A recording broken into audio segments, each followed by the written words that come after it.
trabajo consiste en esto y vamos a dar una introducción al tema. Bueno, la ley de Mendel se divide en tres, que son la primera, el principio de la uniformidad, la segunda, la ley de la aceleración, o sea, el monohibridismo, y la tercera, los principios de la transmisión independiente, el dihibridismo. Hay a veces los casos que solamente se reconocen dos, o a veces están no bien ordenadas, pero las leyes siguen siendo las mismas. Las leyes de Mendel son un conjunto de reglas básicas que da la transmisión de la herencia de las características de los padres a sus hijos. Como que nada, son como más reglas que en vez de leyes, porque nunca se cumplen en todos los casos, como por ejemplo cuando un gen está ligado, o sea, eso quiere decir que está en los mismos cromosomas. Y bueno, ahora lo dejar con mis compañeros para que cada uno hable sobre sus puntos, sobre los cuadros de túnel y una conclusión final.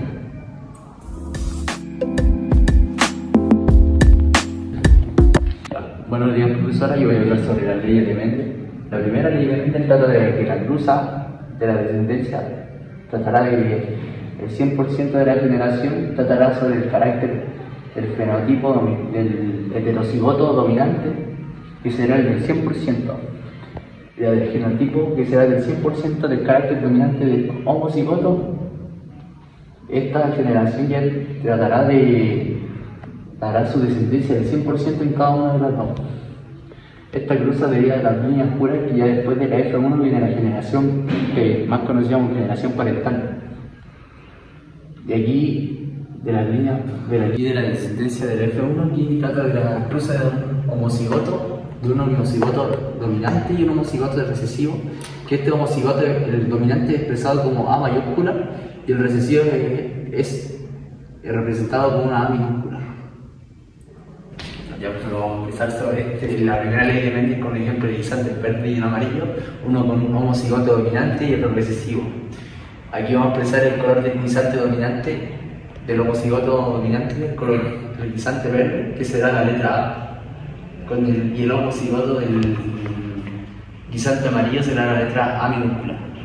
Primero hay que identificar las cruzas, que será A mayúscula con A minúscula, que el fenotipo será la A mayúscula, ya que el 100% de la generación será representada, tendrá el color de los guisantes verdes. Y el genotipo de los heterocigotos será la cruza de ambas.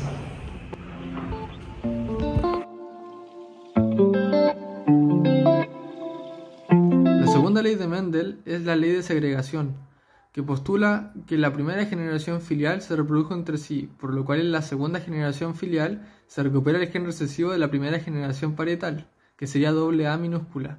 Esto se debe a que reparten su información y la segregan para no mezclarla entre sí. El dihibridismo corresponde a la transmisión de dos características distintas, provenientes de dos genes distintos e independientes, localizados en cromosomas diferentes.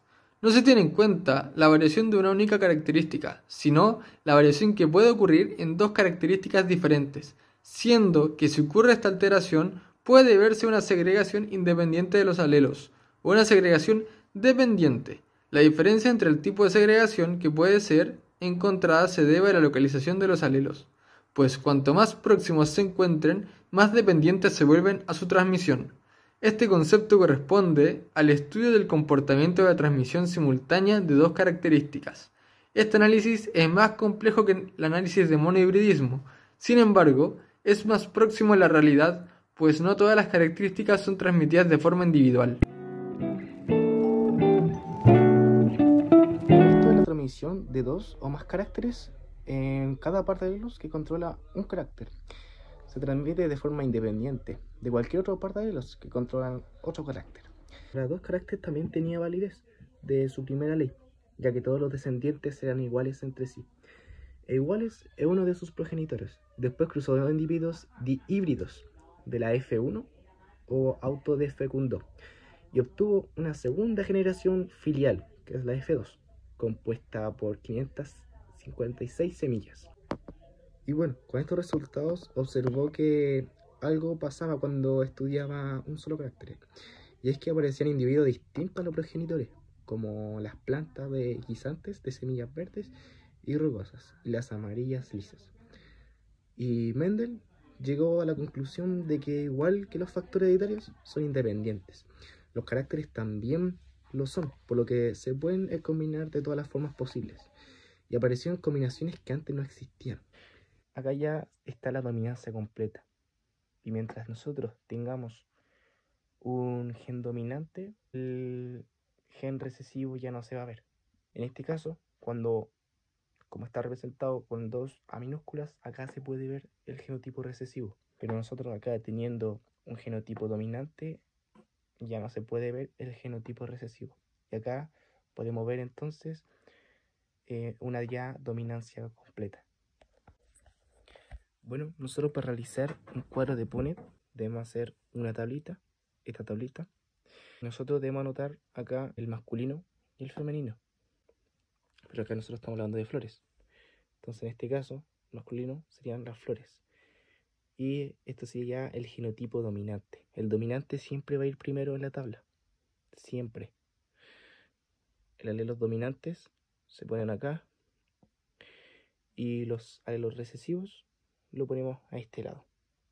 Acá un punto importante es que acá se puede ver un 50% de un heterocigoto, ya que en el cuadro se ven 2, lo cual representa el 25% de cada casilla, a lo que equivale el 50%. Bueno, concluimos que diferentes rasgos son heredados independientemente unos de otros, lo que significa que el patrón de herencia de un rasgo no afectará al patrón de herencia de otro, destacando que es un error muy extendido suponer la uniformidad de los híbridos, que Mendel observa es una ley de transmisión, pues la dominancia nada tiene que ver con la transmisión, sino con la expresión del genotipo, por lo que esta observación mendeliana no suele considerarse una ley. Las leyes mendelianas de transmisión son por lo tanto 2, la ley de segregación de caracteres independientes y la ley de herencia independiente de caracteres. A diferencia de las 3 leyes, no se suelen encontrar 2 personas idénticas en una familia, excepto si se habla de gemelos. A relación de las 3 leyes, los rasgos dominantes prevalecen sobre otros caracteres y los rasgos recesivos aparecen en las siguientes generaciones, como pueden ser nietos o bisnietos.